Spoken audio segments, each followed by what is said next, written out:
avaler mes mots et mes paroles. Parce que là, sur ce chapitre, alors que dans les autres vidéos, je disais que Tobirama c'était une vraie bouse, là, parce qu'on voyait pas, enfin, c'était pas vraiment une vraie, enfin, c'était pas une véritable bouse, mais je veux dire, là, on le présentait comme une bouse, le mec, il utilise pas de vraie technique à lui. Enfin, soit. Et Tobirama était connu pour des techniques comme l'Iraishin, que par la suite Yondaime utilise, mais en mieux, on va dire, et de techniques Suiton, et éventuellement le créateur de l'Edo Tensei. Mais bon, à part ça, voilà, je m'attendais à d'autres trucs encore. Visiblement, j'avais tort, mais de toute façon, là, on a de nouveau Tobirama sur le devant de la scène, et c'est tant mieux. Donc, sur ce chapitre qui continue, donc directement, pas de petit aparté sur Orochimaru ou quoi, on reste dans l'action, et c'est tant mieux, je pense, parce que ça couperait un peu le fil de l'histoire. Donc, Tobirama qui arrive en force en renvoyant la boule d'énergie, sur Toby d'une manière très stylée. Je te renvoie ça avec un aspect bien Terminator. Tiens, boum, allez, crève. Bon, il a encore envie, évidemment, faut pas déconner non plus, faut pas se foutre de notre gueule. Bon, après, maintenant, ce chapitre, je veux dire, en grande partie, est encore une fois très très confus. Je veux dire, c'est juste certain que la plupart d'entre nous l'ont peut-être lu une ou deux fois vite fait, parce que il y a des actions qui sont un peu floues encore, on comprend pas quel est le but de la technique, comment il a fait quoi, voilà. Ça c'est un problème dans les certaines fights de Naruto où il y en a plusieurs. Ça se voit qu'ils maîtrisent pas trop ce genre de fight au contraire, par exemple, d'un Fairy Tail où les combats à plusieurs sont très bien menés, je trouve, plus que les combats en 1v1. Enfin bref.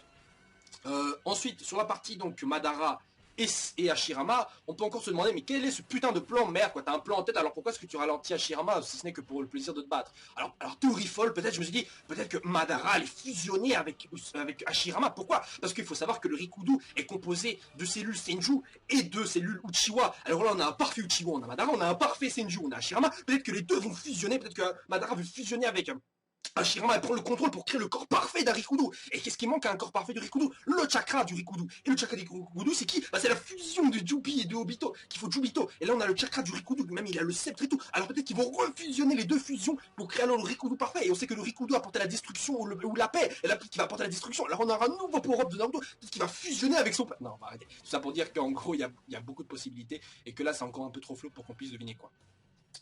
Mais je ne perds pas espoir que Madara donc a vraiment un plan en tête, parce que pour l'instant c'est le seul vrai méchant, elle est techniquement encore crédible, techniquement puissance, même s'il est déjà mort, mais bon ça.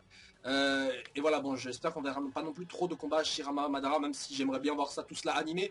Vous savez, l'animé a repris, hein, donc j'aimerais vraiment les voir, mais en animé, parce que bon, sur papier, je veux dire, leur combat, voilà, on a déjà vu vite fait, on a déjà vu des extraits, j'ai pas envie qu'on perde des pages pour ça, je préfère qu'on voit encore Naruto Sasuke contre Jubito.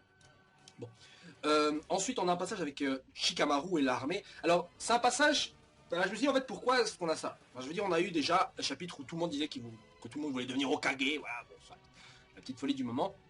Et là on a encore un moyen, je pense que Shikamaru d'ailleurs est le seul qui l'avait pas dit ouvertement ou quoi, enfin qui l'avait pas montré. Et là bon c'est vrai que Shikamaru a toutes les conditions, enfin toutes les qualités requises,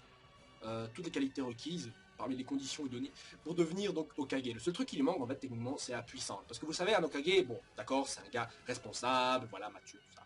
Voilà. Même Tsunade hein, qui avait la puissance, tout ça, la puissance n'était pas responsable avant, et au fil du temps elle est devenue. Shikamaru l'est aussi, quand il veut vraiment il est aussi, il est très intelligent, il a tout ce qu'il faut. Mais il manque la puissance, je veux dire, la puissance d'ailleurs est très importante, ça je veux bien. Mais qu'est-ce qui vous... C'est pas avec la puissance qu'il va battre, je sais pas moi, c'est pas avec ça qu'il va pouvoir battre un Toby quoi.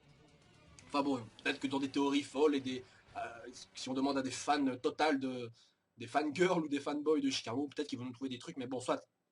Tout ce que je veux dire par là, c'est qu'il manque de la puissance. Voilà. C'est pour ça que je pense que Shikamaru sera juste vraiment le général des ninjas de Naruto dans son futur village, là, le tacticien, voilà. Le tacticien, comme l'était d'ailleurs Shukaku, je raconte. Enfin, j'ai oublié comment s'appelait son père, mais bon, bref, le père de Shikamaru l'était, par exemple, pour le Hokage, et pour même l'alliance entière, c'était aussi le tacticien, quoi.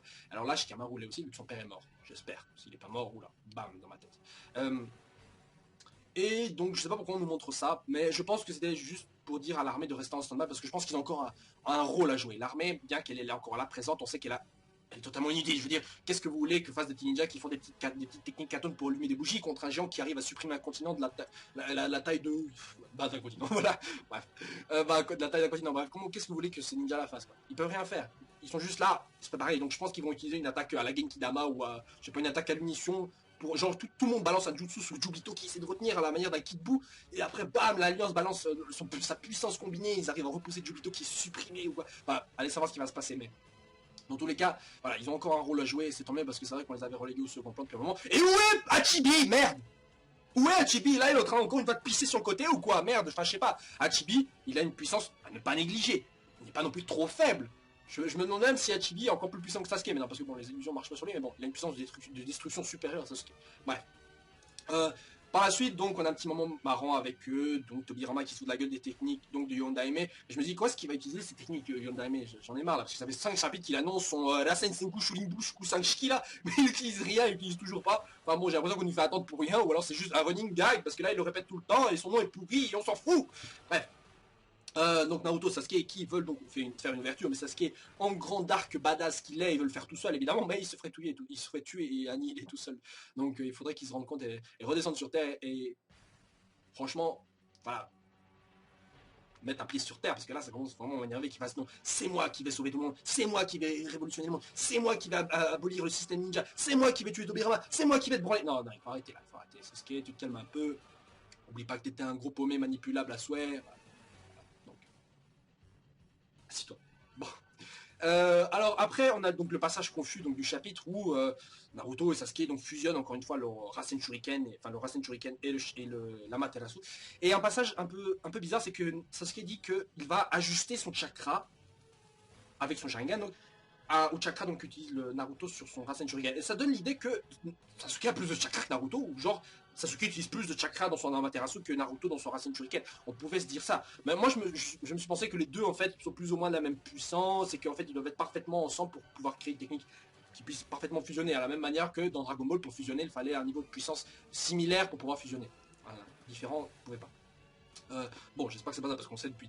Tout le monde sait que Naruto a plus de chakra que tout le monde. Voilà, c'est clair. Bref. Donc ils fusionnent leur technique, ils se balancent sur Jobito, et après on comprend pas, il y a Yondaime qui arrive là, en plus d'ailleurs je sais pas compris, je me suis dit waouh, est-ce qu'il veut sauver son élève, est-ce qu'il va s'allier à lui ou un truc comme ça? Non, pas du tout, c'est totalement débile. En fait, le truc c'est qu'il a switché son corps avec Tobirama, qui a touché Jubito, qui a été marqué par Yondaime, qui lui-même a marqué l'autre, pour qu'ils puissent donc techniquement switcher leur place, donc ça veut dire que quand Minato reçoit l'attaque, il switch sa place avec Jubito pour que lui-même reçoive l'attaque. Alors, vous voyez plus ou moins l'idée. Vous comprenez l'idée. Et donc il s'est pris donc l'attaque en plein dans la gueule. Et là on a un magnifique nom technique. Hiroshin Mawashi no Jutsu. Voilà. Ça, c'est vraiment, ça c'est une nouvelle technique inventée sur le tas, voilà, une belle technique bien inventée sur le moment. Et après, en fait, on a Yondaime qui utilise son Aka Shakuton, Kurin Shippu, machin truc. Alors, je sais pas quelle est sa technique, je comprends rien. Est-ce qu'il l'a utilisé, est-ce qu'il l'a pas utilisé? Enfin, faut être un peu clair, parce que là, je comprends rien du tout. Bref, sur la fin du chapitre, on a donc les flammes d'Amaterasu sur Jubito, on sait pas comment il va s'en sortir. Peut-être qu'il va utiliser son Rinnegan pour les repulser comme, pour les expulser, enfin, pour les repousser comme l'avait fait... Nagato, mais je pense pas parce que ce serait un peu copier de s'échapper avec la même technique contre l'autre même technique, ce serait un peu bizarre. Je pense qu'il va peut-être utiliser son autre Mangekyou Sharingan pour repousser les flammes, parce qu'on peut se demander est-ce qu'il peut repousser les flammes d'Amaterasu d'un autre utilisateur de Mangekyou Sharingan avec son propre Mangekyou Sharingan. Ça, il faut savoir, parce qu'il faut pas oublier non plus que il est possible que non, hein, mais il faut pas oublier que Sasuke utilise l'Amaterasu avec un œil et contrôle la forme et tout ça avec l'autre œil. Hein, ça, il faut pas oublier. Bon, à la fin, on a les deux héros, Naruto et Sasuke, qui sourient. Bon, voilà. Encore un fin de chapitre où voilà, c'est bof. Pour l'instant, les cliffhangers des chapitres se ressemblent plus ou moins. Il y a une technique évitée, l'autre se prend une technique. Voilà. Bref, je pense que la fin du combat n'est plus trop lointaine. Après, on aura terminé avec Jubito, on aura Madara et son plan qui vont se mettre en route, enfin.